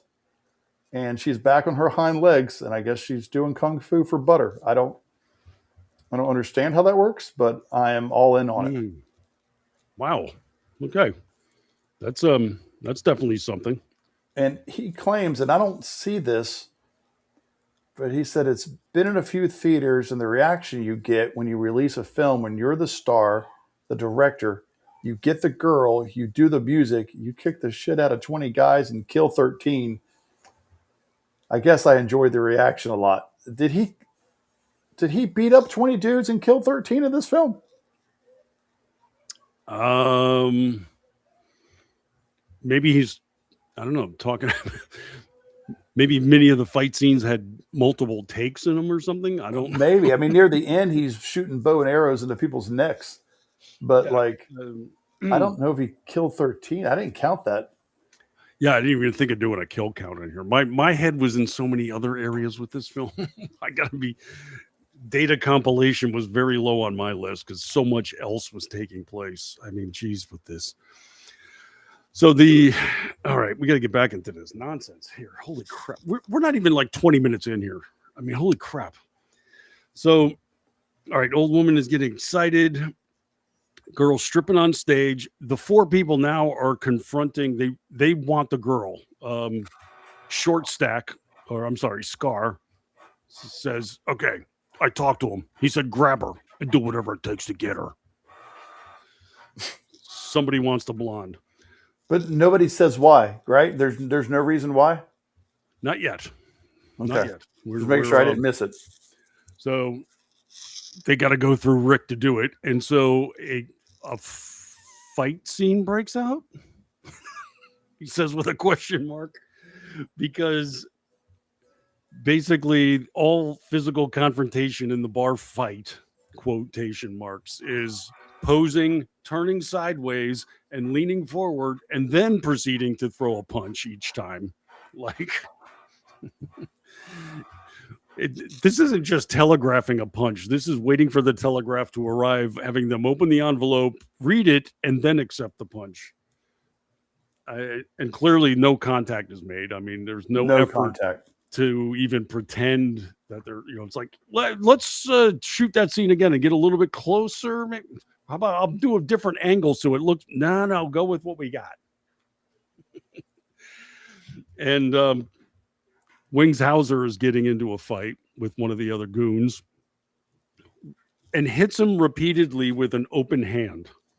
But it's not a slap. It's like he's hitting him with the base of his palm.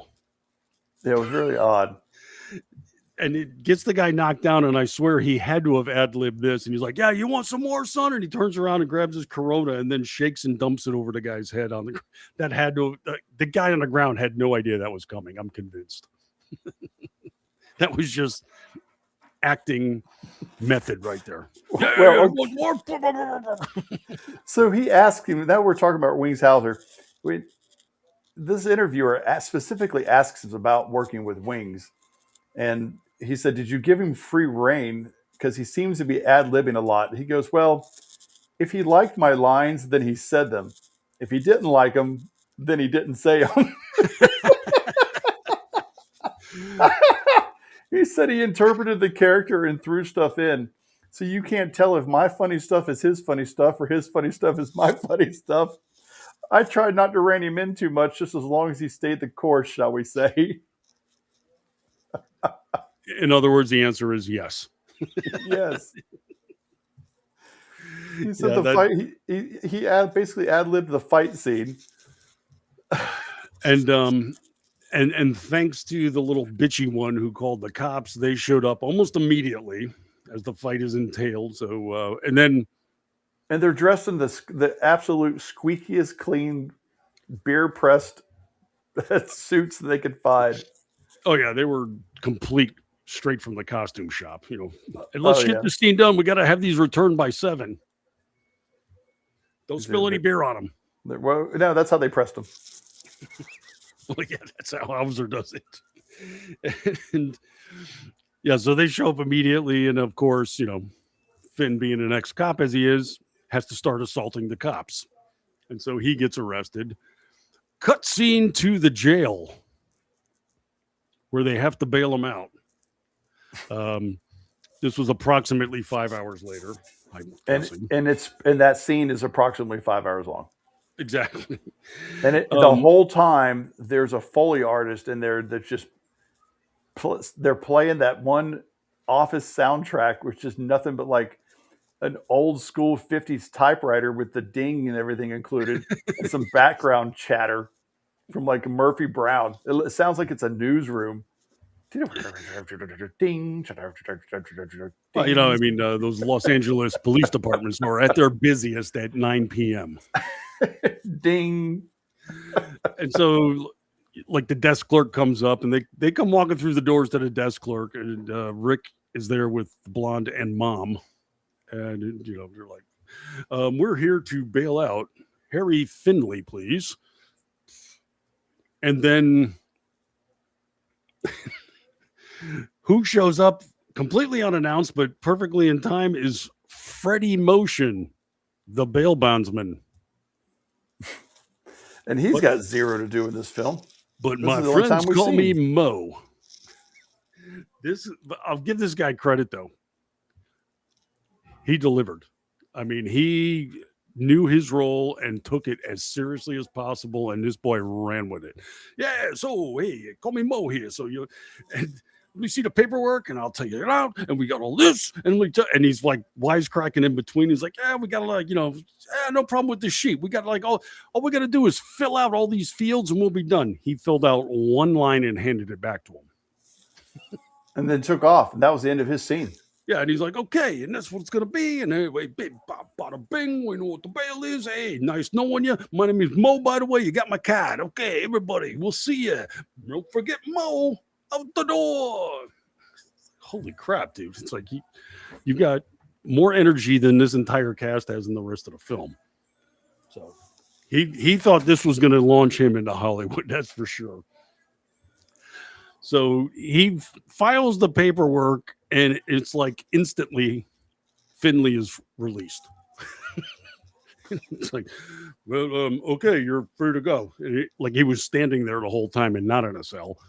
He comes out wisecracking, hits on a broad for a second. And then Rick,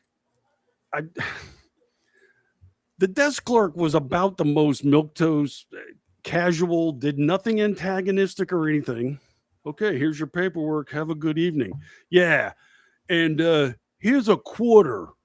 Go buy yourself a personality. And I'm thinking, bro, you should have kept that quarter. It's like, why are you dumping on this guy? He was actually helpful. Yeah. And the woman, like they were fighting. Grandma's standing there, or mom's standing there, not saying a word, saying nothing. She's the one that said, I think right at the beginning of that scene is, I can't be offended, or it takes more than that to offend me, or something. Yeah, so that was the springing Finley from jail scene. Well, and you know what the funny part about that was, they did all that Foley background noise for the police officer, whatever.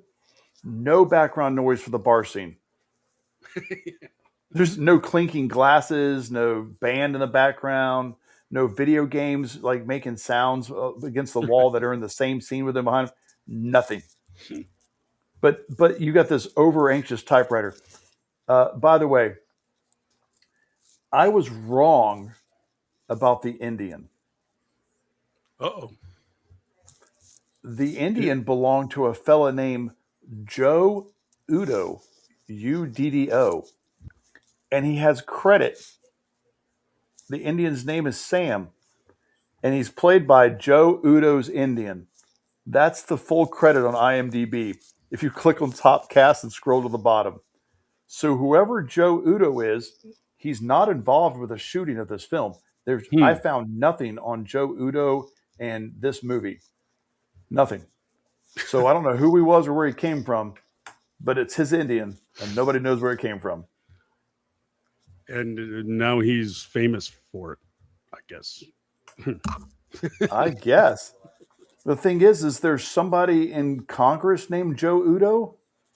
So if you Google it, Joe Udo get even, everything that comes up is from Politico, from some dude named Joe Udo that works in the House of Representatives. Currently, he's in there now. Looks like he was there from 2010 to 2012. So one term. One term. I don't know. So he got primaried, and his opponent probably just ran videos like, "You see that Indian? That's my opponent's responsibility. We can't have that kind of person in Congress." Yeah, there's zero else to go with it, and this is going to bother me because now I'm going to have to make it my life's goal to find out who this dude is. Well, that'll be for part 2 then. You got it. You understand that if I find that Indian and it's an okay price, you might get it for Christmas. Jeez. My wife already has side eye for you, Paul. Hey, I don't want to hear it. I got a pillow with Nicolas Cage's face on it that I carry around the airport that gives me looks. Yes, you do. Yes, it's just his eyes sitting out of my backpack. All right, so it takes us 5 minutes to spring Finley out of jail. Again, could have just done an exterior shot of him coming out, and that would have been fine.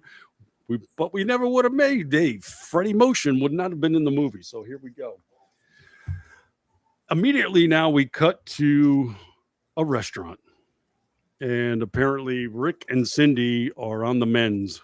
They are starting to re-blossom their relationship. It's such a touching, beautiful reunion of sorts, I guess you could say. Is this a Mexican restaurant or an Italian restaurant? Because there's Mexican stuff hanging on the walls, but the owner's talking in Italian. Yeah, you don't usually see a tuxedoed maitre d' in a Mexican place. I'm not being racist. I'm just saying I frequent mini Tapanera. I've not seen tuxedos unless somebody's in a mariachi, maybe. That's just, my experience. Am I racist? I don't think so. I'm a gourmand. But gourmand. Yeah, this seems more like an Italian restaurant. He's, as obsequious as possible. Oh, yeah, Mr. Bond, how you doing? Yes, so glad to see my 2 favorite customers. I never tell that to every single customer in the place. You 2 are my favorite. I swear to God, that is the truth. Pours them champagne. Yes, the movie's justified. Champagne and bullets. They're drinking it. And as painful as this is, I think this is supposed to show this is character, that Rick Bode can tell a joke on the fly. So the maitre d's there. Yes. Did you write these down? I tried not to, but I can remember them. But the amount of focus on him telling these jokes is almost as if they're crucial to the plot or character development. Yeah. So the camera's already in tight on the table, and he's like,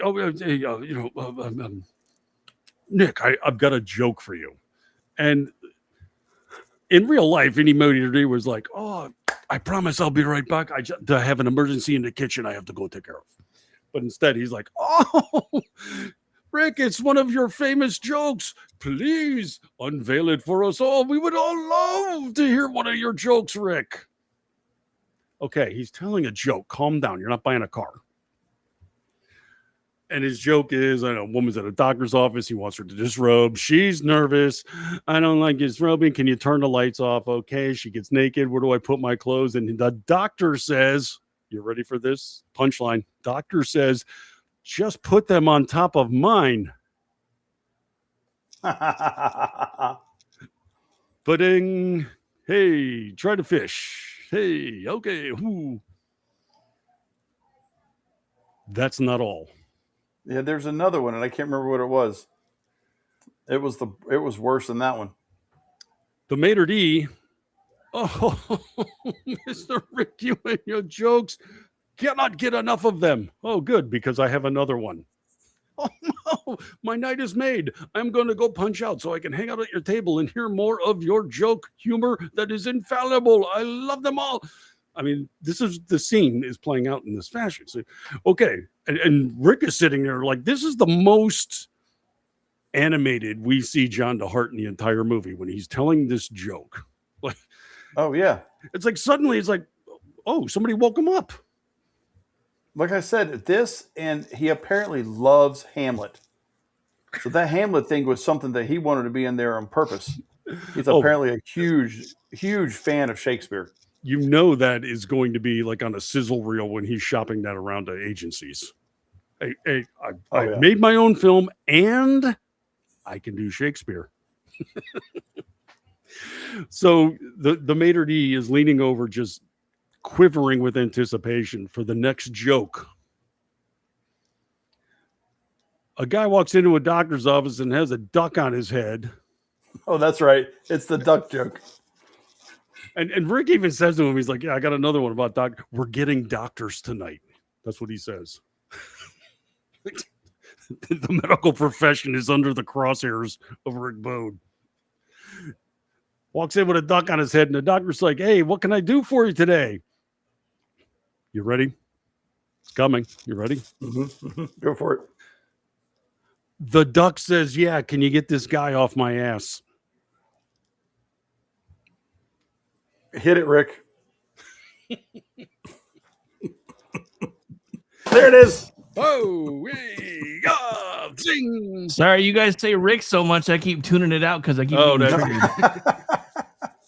We're not holding it against you, Rick. Don't worry. Sorry. So, so this establishes Mr. Bode, I guess, as a life of the party. Sure. Got it. The duck said, get this guy off my ass. Woo. And then he and Cindy proceed to sip their champagne and make moon eyes at each other. And I guess what's happening, Paul, is they're rekindling.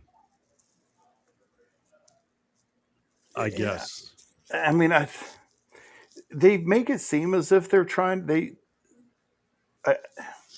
they have a previous relationship? I mean, I guess that's established, but it didn't feel like it did. I mean, it didn't feel like they knew each other prior to this. Well, he talked about it.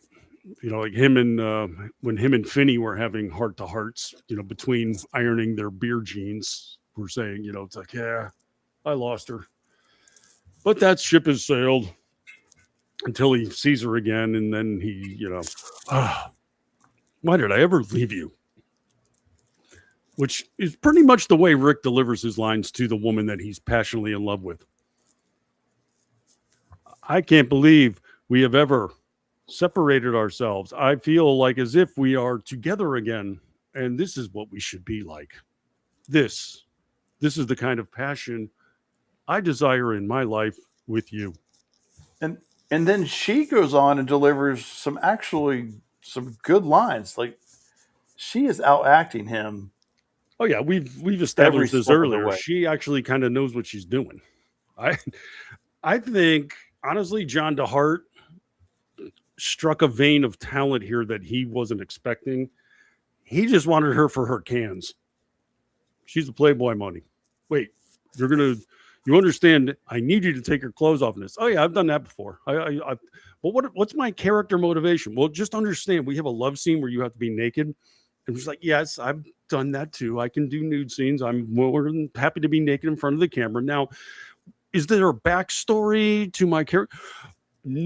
Tits out is what I'm talking about. Your tits will have to be on camera. You understand? The whole time. I really think that's what he's leaning for, and happened to find an actress as well. So she's doing quite well on camera. Oh, are you comfortable riding a motorcycle? Will I have a helmet? Yes and no.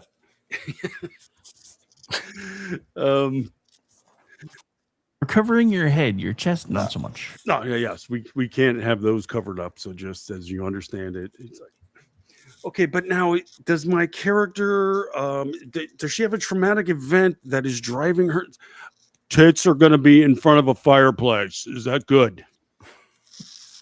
And that fireplace, it's the same B-roll footage of the fireplace the whole time until like they get married and then the log falls off the front.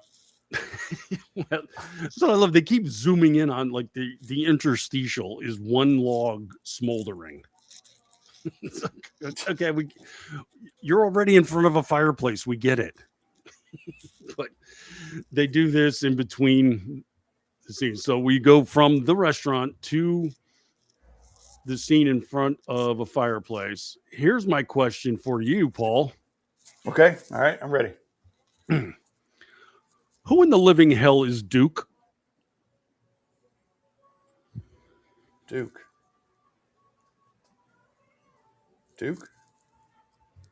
I don't even understand the question. Right. I do. I got to cut back. I'm sorry. When we were at the restaurant and he's about to tell his joke to the waiter, did you hear how he described it? I don't think so. If I did, I didn't catch it. He called it a position joke. I have questions. A position joke? Yes. I have a position joke. A woman's in a doctor's office. Huh? Whatever. So, all right. Yeah, I'm sorry. We go from the restaurant. First, though, we're on a swing in a backyard, a chair swing. And it's the two of them sitting with each other. Mm-hmm. And a lot of shoulder touching. A lot of shoulder touching in this movie, by the way. Even during the love scene. Even when she's completely naked, he makes love to her shoulders quite a bit. But on the swing, too, he's touching them a lot. Mm-hmm. And he's clearly into her. Like, eyes are shooting down the dress. Man, I can't tell you how happy it is that we're together again and all this. Yeah, about that. Since we broke up last time, I was in a Satanist cult. Like, what? Now, if ever there was a need for a record scratch on the soundtrack, this would be it. But Rick is trying to get hot and clammy with the hot blonde. And meanwhile, she's confessing to her turn in a Satan cult. Yeah, you're like, what? He's like, I'm sorry. I need more information. He sounds legitimately confused by the script that he wrote. But she talks about how, well, I kind of sort of fell into a coven. Like, that's not the kind of thing you don't see coming. I was at the store, I was at Aldi picking out some turnips and stuff, come home. I'm in a coven. Wow, how that's nutty. And then she goes into the flashback now, and we see a bunch of dark robed figures, crap ton of candles on stems. I mean, the rental here, this is where I'm talking my budget got into $35,000. Few dozen candles, a lot of them on stands, and they're chanting, we love Satan. You hear that scene play out about 57 times in the next 10 minutes. We love Satan. We got it. The word Satan is pronounced more than the word the. And it's long. That's a whole scene is long. But Paul, There's some high drama here. Well, and at some point, so it's a call or response. So Normad's up there, and he will say something, and they'll But that's respond. the drama. You just stepped on the drama, Paul. Well, we had the thought that slow was move already to the known. podium, and we find out who the big robed figure. Normad, the Satanist. For some reason, I thought that was already known, but either way, he will say something, and then the group will say, "We love Satan," and then he'll say something. So they say that about, and you can tell that the extras are kind of getting bored with that whole saying because there's only like 3 of them that say it like at the end. like they're just like they forgot that they're supposed to say it after everything, and there's like blah blah blah whatever blah blah. And and it's just nothing he says is and we are here on earth, and we are your minions, and we are the people that aren't good enough for you, oh Satan, because we love Satan because we are here on the ground. We love Satan, and we are here to do your bidding whenever Satan wants us to do Satan stuff on behalf of Satan. We love Satan. Literally 10 minutes of this. Yes. Oh my God. And then the one thing in the scene that's not black is a baby in a white blanket. Yes. And Cindy's in the back and loses her mind. You can't do this. I want to get out. Blah, blah, blah. I had no idea you Satanists were bad people. And where does she get? Like they had her tied up and like gagged, right? There's a big wooden cross upside down and behind the people that are chanting. And then Scar is there. Gasp. And he and somebody else can't stand the fact that she's disrupting this very holy baby sacrifice service. So they grab her, tie her to the upside down cross, and stick a black cloth in her mouth. Shut the blonde up. We got baby killing to do here. And so do they actually do it? Yes. Well, sort of. I mean, they bring it up to the podium to Normad. Normad the Satanist. God, I cannot give a straight face and say that line. I love it so damn much. And the baby's there, and he raises the knife, and he's like, and you're going to be the supreme sacrifice for Satan. Satan is going to enjoy the loss of your blood. And his hand comes down in about the slowest fashion possible. Clearly not hitting the baby. I mean, clearly. Like, get a doll, dude. Come. And every time he raises the knife back up, there's no blood. And as he, quote, stabs it again, we're now with Satanists killing babies in this. By the way, Paul, do you know what kind of baby it was? A human baby. It was a human baby. That's right. Because she calls it a human baby, right? Yes. And they sacrificed a human baby. Because I texted you. I'm like, as compared to what other kind of baby? When you're in a Satan cult, and it's time for blood sacrifice. I mean, when it comes to babies, the human kind are the best. So you gotta go with the human baby at this point in time. Just saying, that's the way it runs. All right, so we're gonna have to leave people on a cliffhanger here with the Satanist cult.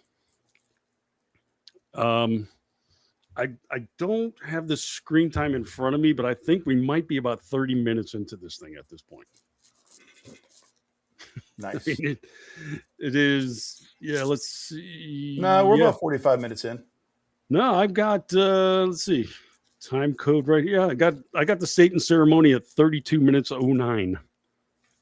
You sure? Yeah, I just pulled it up right here. So it's yes, and this is the time of remembrance, he says, or something with the knife in his hand. Yep, 32:19. So we got quite a lot of champagne left here, so we're gonna have to do this part 2 episode coming up in a couple weeks. So get your stemware ready in 2 weeks, because we got to find out what's going to happen with Rick, what's going to happen with Huck Finn as he goes through his downward spiral, what's going to happen with the Satan cult, and what's going to happen with our psyche as we have to watch this movie. I mean, these are all cliffhanger entities right here. But I think already we've established that this is a more than worthy entry on our Mount Rushmore of bad films. Our first entry here, Champagne and Bullets. I can't be more thrilled about this. This is going to be a fun summer for you and I. All right, well, let's break here. Top of the hour is almost upon us. So, Paul, where can people find more of you? You can still find me on Zitter at Movie Paul and Instagram, Movie Paul Jacks. And